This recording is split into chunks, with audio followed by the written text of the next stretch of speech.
Hola amigos y bienvenidos a este video en el cual vamos a analizar un poco las funciones de Mercurio como planeta y como introducción a Mercurio en los signos, ¿no? Y bueno, si de alguna manera tomamos un manual de astrología básico y miramos el significado de Mercurio, nos va a decir que Mercurio tiene que ver con nuestra actividad mental, nuestra comunicación, nuestra curiosidad, nuestra capacidad de aprender cosas básicas, ¿no? De tomar de alguna manera impresiones del ambiente, ¿no? Y todo esto es cierto, Mercurio tiene que ver con todo esto. Pero Mercurio tiende a ser un planeta que la mayor parte de la gente, ¿no? Los astrólogos y eso no le da demasiada importancia porque es como que es el planeta más personal, más cercano al Sol y bueno, generalmente se presta más atención a Venus, que tiene más que ver con el amor, ¿no? Pero Mercurio es súper importante, y es súper importante porque Mercurio tiene que ver con los conceptos mentales, ¿no? Y los conceptos mentales, aunque no parezca, son terriblemente importantes porque en realidad nosotros vemos la realidad a través de nuestros conceptos mentales. Es decir, si no tenemos un concepto de algo, no lo vemos. Y esto es algo que los semiólogos, los psicólogos, ¿no? los gurúes, ¿no? Los maestros espirituales saben y repiten constantemente. Es decir, los seres humanos no nos relacionamos directamente con la realidad, nos relacionamos con nuestros conceptos acerca de la realidad y creemos estar viendo algo todo el tiempo que no necesariamente está ahí. Lo vemos porque tenemos el concepto de que eso existe, ¿no? Voy a dar un ejemplo tonto. Salimos de nuestra casa y vemos que hay un árbol en la acera o en la vereda. Entonces decimos, bueno, ahí hay un árbol. Bueno, eso parece un hecho absolutamente objetivo. Ahí, digamos, efectivamente hay un árbol plantado ahí, ¿no? Ahora, nosotros vemos un árbol porque tenemos el concepto de que existen los árboles y de que eso es un árbol. Si no supiéramos lo que es un árbol, no podríamos identificar al árbol como un árbol. Y pensemos quizás en un bebé que tenga un año. El bebé todavía no tiene desarrollado el concepto de que existe un árbol. Entonces, para él sale a la acera o a la vereda, ve el árbol, pero para él no sabe que es un árbol. Para él es como una parte del pavimento, de la acera que sale para arriba, ¿no? Es decir, no sabe qué nombre tiene eso o si eso es diferente de lo que está al lado, ¿no?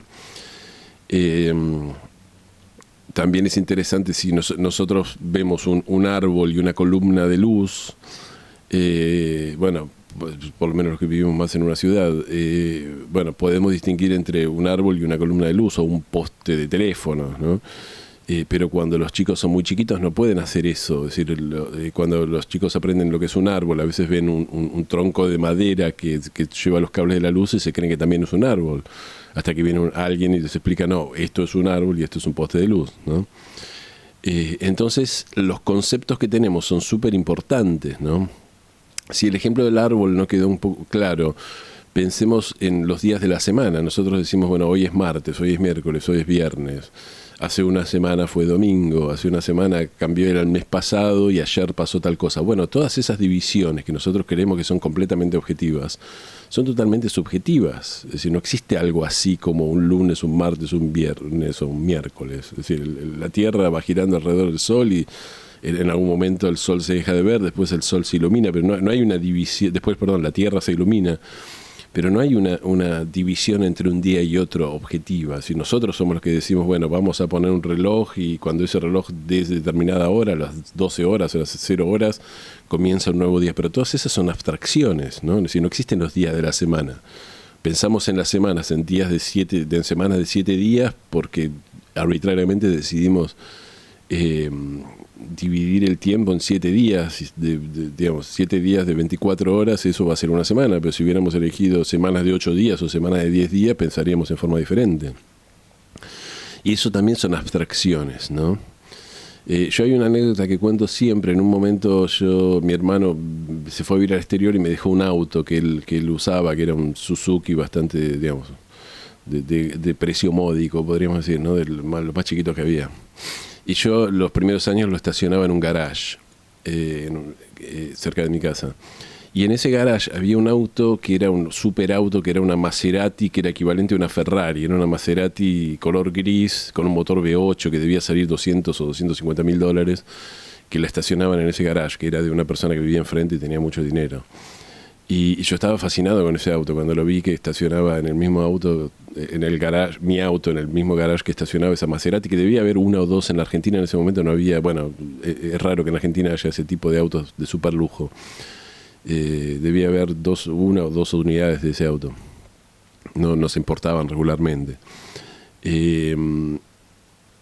Bueno, yo estaba fascinado con ese auto, ¿no? Y en un momento el dueño del garage, que me conocía y yo le caía bien, yo tenía que sacar mi auto en una tarde y la Maserati, este auto de 250 mil dólares, estaba delante del mío, había que correrlo para que yo sacara el mío. Y el dueño del garage me dio las llaves de la Maserati y me dice, correlo vos, así lo manejas un poquito. Y lo manejé, ¿no? Es decir, lo manejé 20 metros, lo corrí delante de mi auto, lo estacioné en otro lugar del garage. Y nunca me olvidé, fue el auto obviamente más caro y más lujoso que manejé y que voy a manejar en mi vida, supongo. Y yo estaba fascinado con la Maserati y decir, wow, tenía un motor V8, hacía un ruido, el andar era impresionante, aún moviéndolo 20 metros el andar era impresionante, ¿no? Entonces, cuando veo a mi novia más tarde ese día, le digo, no sabes, manejé la Maserati que está en el garage. Y ella no sabía de qué estaba hablando. Me dice, ¿qué más? ¿Qué es una Maserati? Le digo, el auto ese que está en el garage, el auto de 250 mil dólares de lujo que está en el garage. Y ella en un momento como que entendió, dice, es ese auto medio bajito, gris. Y fue muy revelador para mí, porque era increíble, fue increíble no, pero digamos, ahí me di cuenta de lo que son las diferencias de conceptos, ¿no? Es decir, yo veía, cuando entraba a ese garage, veía una Maserati, que era un auto de súper lujo, de 250 mil dólares, pero mi novia, que no entendía nada de autos, ni le interesaban los autos, lo único que veía era un auto un poquito más bajito que los demás, de color gris, porque para ella calificaba los autos por tamaño y por color. Entonces para ella era un auto bajito gris, y para mí era una Maserati de super lujo de 250 mil dólares. Con motor V8, con un montón de, con freno de titanio, qué sé yo, con un montón de cuestiones técnicas, ¿no? Y esto es muy interesante porque los dos, tanto ella y yo, entrábamos al mismo garage, pero veíamos garages diferentes, ¿no? Si yo veía un garage en el cual había una Maserati, ella no sabía lo que era. El concepto de una Maserati de 250 mil dólares no existía en la cabeza de ella. Y entonces yo veía, es decir, lo que quedaba claro era que cuando entrábamos a ese garage, yo veía un garage y ella veía un garage diferente, ¿no? Es decir, y lo mismo pasa con todo. Es decir, ¿por qué veíamos garages diferentes? Porque ambos teníamos diferentes conceptos de cómo eran los autos que estaban estacionados en ese garage, ¿no? Es decir, ya les digo, para mí era una Maserati de 250 mil dólares y para ella era un auto bajito color gris.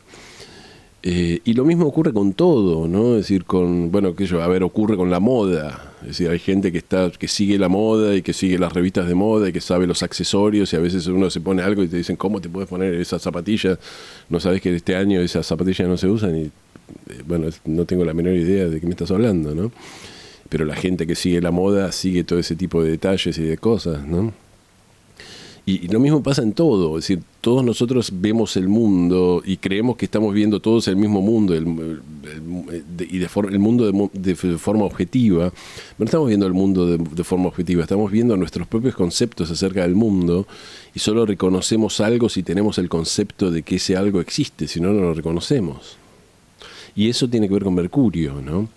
Y esto es muy interesante porque las diferentes posiciones de Mercurio nos hacen ver diferentes concepciones del mundo, es decir, nos dan diferentes conceptos y por lo tanto terminamos viendo diferentes mundos, ¿no?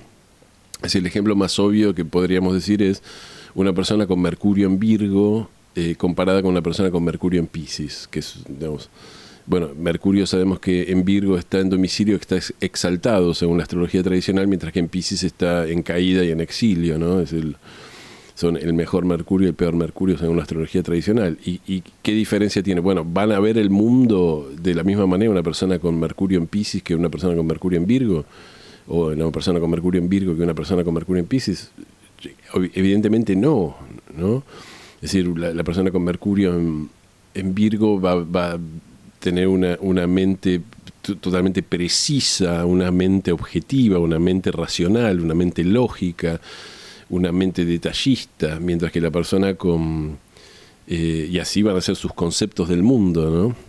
Mientras que la persona con Mercurio en Piscis va a tener una visión mucho más intuitiva, más volada, más poética, más imprecisa. Es decir, la gente que tiene Mercurio en Virgo dice, sí, me parece, digamos, de alguna manera comprendo que esto es así, pero no podría explicar por qué lo comprendo que es así, ¿no? Mientras que la persona con Mercurio en Virgo te puede hacer un teorema en 5 segundos de por qué, digamos, una explicación lógica de todo, ¿no? Entonces, este planeta Mercurio, que muchas veces no tomamos demasiado en cuenta el signo en el que está o en la casa en la que funciona, en realidad nos está dando digamos, tiene una importancia mucho más grande de la que parece, porque nos está dando cómo nos relacionamos con los conceptos abstractos que después proyectamos en el mundo, ¿no? Y creemos ver el mundo de acuerdo un poco a donde tenemos nuestro Mercurio. Bueno, hay otros planetas que filtran nuestra visión del mundo, por supuesto, pero Mercurio es uno de los principales planetas. Hay otra cuestión interesante que tiene que ver con Mercurio, que cada vez que de alguna manera nombramos algo o tenemos un concepto, creamos opuestos. Esto es algo que dice Howard Sasportas, uno de los astrólogos de los años 80 y 90. Y esto significa que al nombrar cualquier cosa estamos creando siempre pares de opuestos, aunque no nos demos cuenta, ¿no? Si yo digo, en el fondo de mi casa, en el jardín de mi casa hay un árbol, bueno, parece una enunciación, digamos, muy, muy concreta. Bueno, en el jardín de mi casa hay un árbol. Pero, ¿qué pasa? Cuando yo digo mi casa, automáticamente estoy creando, es decir, me estoy refiriendo a podríamos decir, una parte de la superficie del planeta que es mi casa, ¿no? Que es un terreno que es mi casa. Y indirectamente estoy creando una oposición entre mi casa, el lugar que es mi casa, y todos los otros lugares que no son mi casa, las casas de los otros, las calles, etcétera, ¿no? Es decir, para comprender el concepto de que yo tengo una casa, hay que comprender el concepto de que hay otro montón de lugares que no son casas mías y que son casas de otras personas o otro tipo de propiedades o de lugares, ¿no? Si yo digo el jardín de mi casa, el jardín trasero de mi casa, bueno, automáticamente estoy dividiendo mi casa entre una parte que es el jardín y otra parte que no es el jardín, o que no es el jardín trasero, que será la parte construida o el jardín delantero, lo que fuera, ¿no? Y si yo digo, en el jardín trasero hay un árbol, bueno, hay una parte del jardín que es el árbol y hay otra parte del jardín que no es el árbol, ¿no? Si solamente el árbol fuera el jardín trasero, no, es decir, tendríamos que enunciarlo de otra manera. Quiere decir que hay una parte del jardín digamos, donde tenemos una parte del jardín donde no hay árboles y otra parte del jardín donde hay un árbol, ¿no? Y todo esto es la función de Mercurio que tiene que ver con los opuestos, ¿no? Es decir, cuando nombramos a Mercurio, cuando ponemos en marcha las funciones de Mercurio, de pensar, de comunicar, ¿no? De crear conceptos, ¿no? Es decir, lo que yo decía antes de la Maserati. Bueno, si yo digo, había un garage y en ese garage había una Maserati, bueno, hay que entender que justamente había un garage, lo cual delimitaba que había otras construcciones que no eran un garage, y que ese garage tenía una adentro y una afuera, y que en ese garage había varios autos, uno de los cuales era una Maserati y otros no eran Maserati, ¿no? Todo eso está implícito en que yo digo, en el garage había una Maserati, ¿no?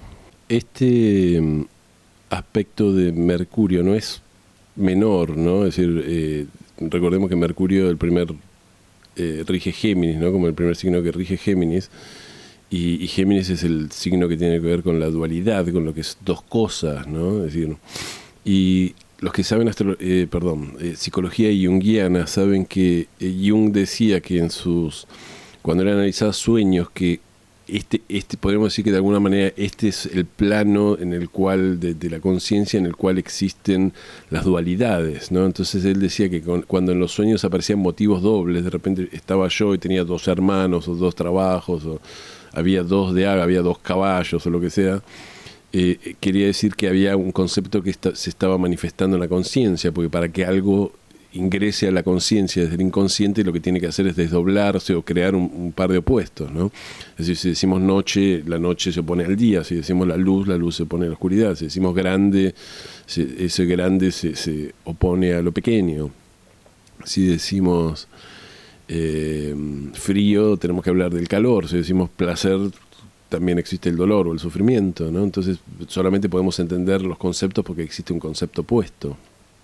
Todo esto tiene que ver con Mercurio. Existe una mitología de Mercurio que tiene que ver con el dios Hermes, quien era hijo de Zeus, ¿no?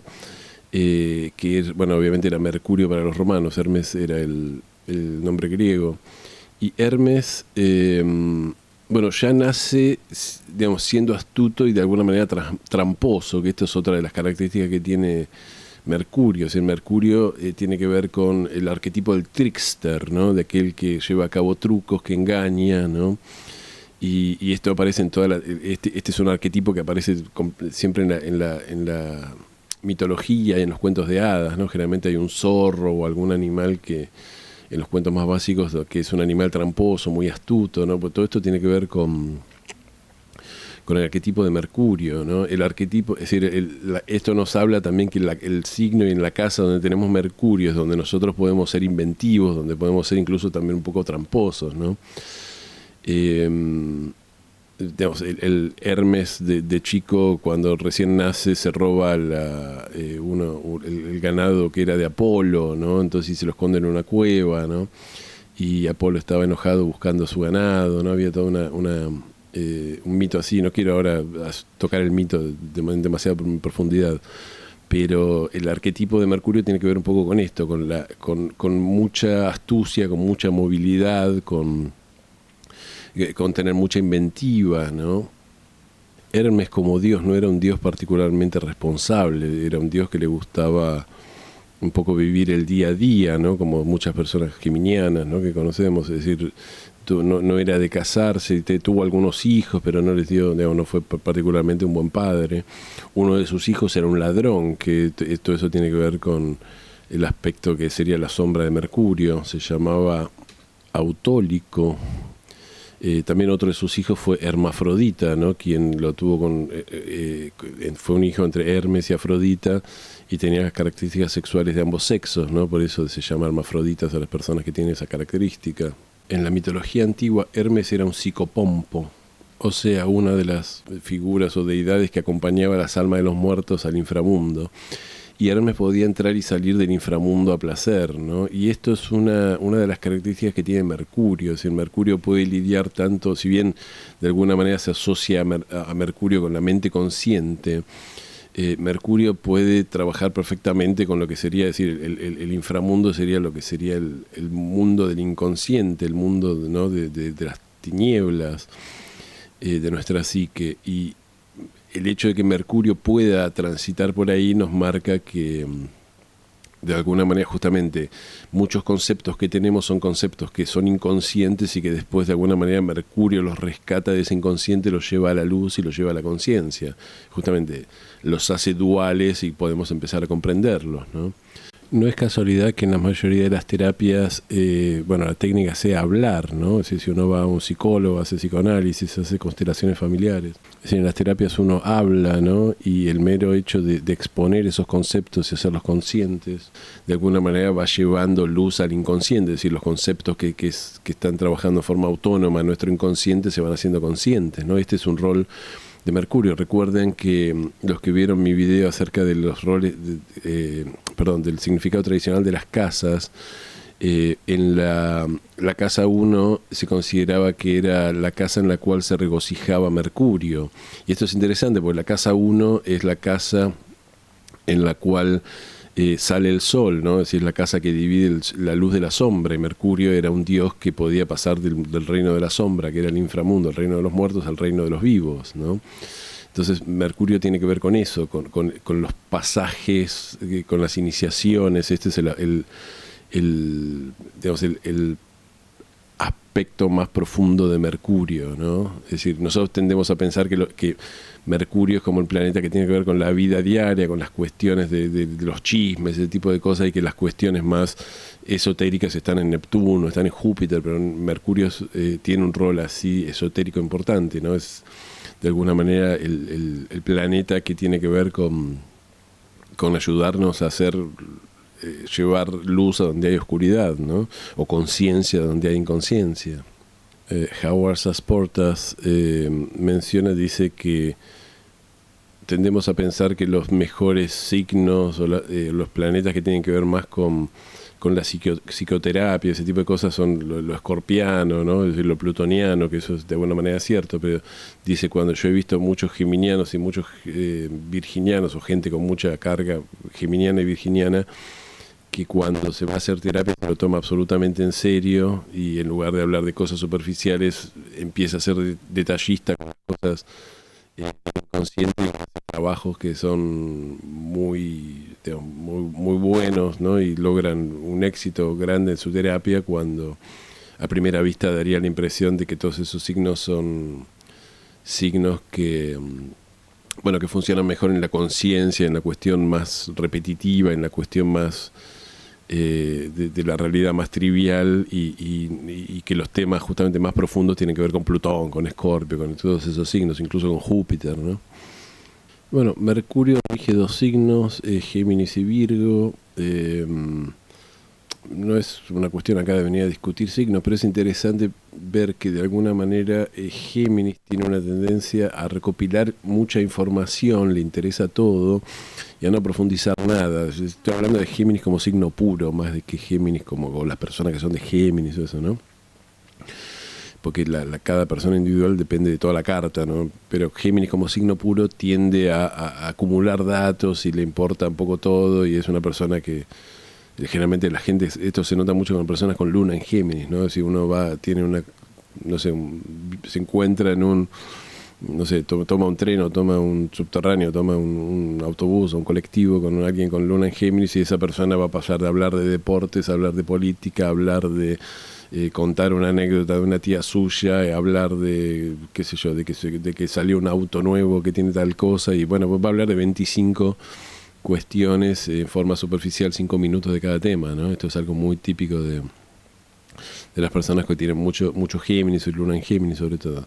Mientras las personas que tienen mucho Virgo, ahí Mercurio funciona en forma un poco diferente, es decir, Mercurio en Virgo tiende a optimizar la información y tiende a usarla mejor, ¿no? Es decir, entonces tiende a profundizar, quedarse en un solo tema, pero profundizando más, ¿no?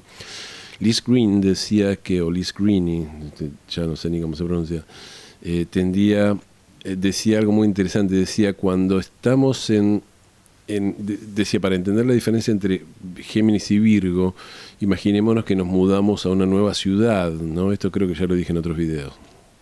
Entonces, los primeros días vamos simplemente a salir a explorar esa nueva ciudad, a explorar nuestro barrio, a ver qué tiendas hay, qué negocios hay, dónde está el transporte, qué zona es peligrosa, qué zona se puede salir, dónde hay un cine, dónde hay un parque, una plaza, etcétera, ¿no? Entonces, después que nos pasamos un par de semanas haciendo eso y más o menos conocemos nuestro nuevo vecindario, justamente esa parte corresponde a Géminis, ¿no? Conocer, saber todo, anotar todo, notar mentalmente dónde está cada cosa.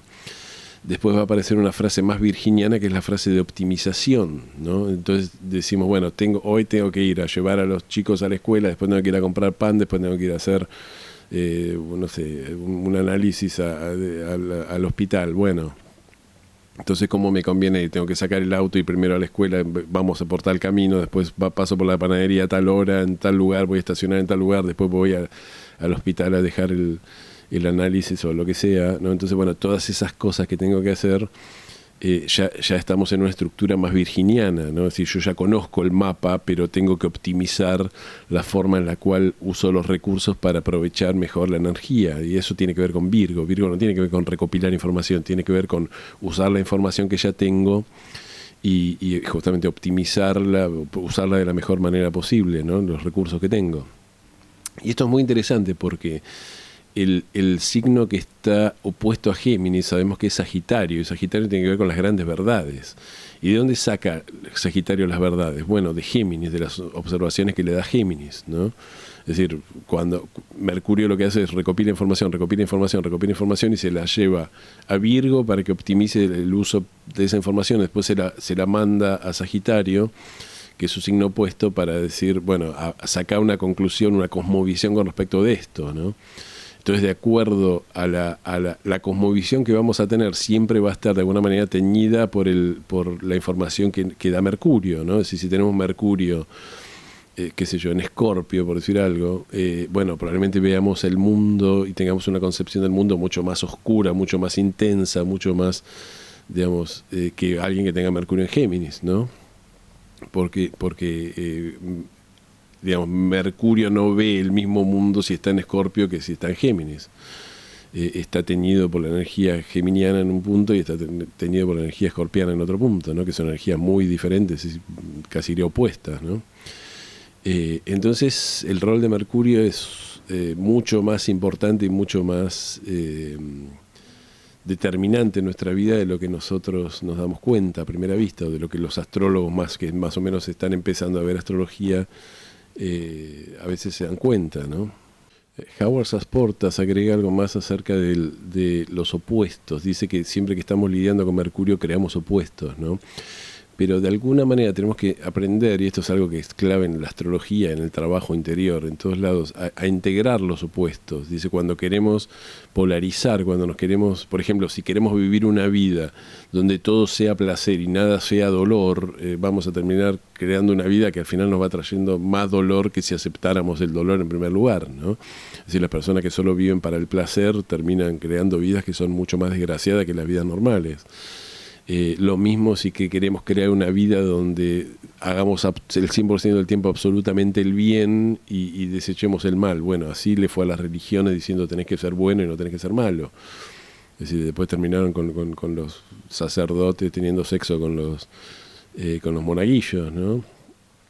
Es decir, tenemos que aprender a vivir en el mundo de opuestos y saber que la balanza siempre va de un opuesto a otro y que, bueno, a veces nos toca vivir. Si existe el placer, nos va a existir vivir el placer, pero también en algún momento vamos a tener que vivir el dolor y que tenemos que estar preparados para eso. Y así como existe el bien, existe el mal, y así como existe el calor, existe el frío, la noche y el día, ¿no? El invierno y el verano.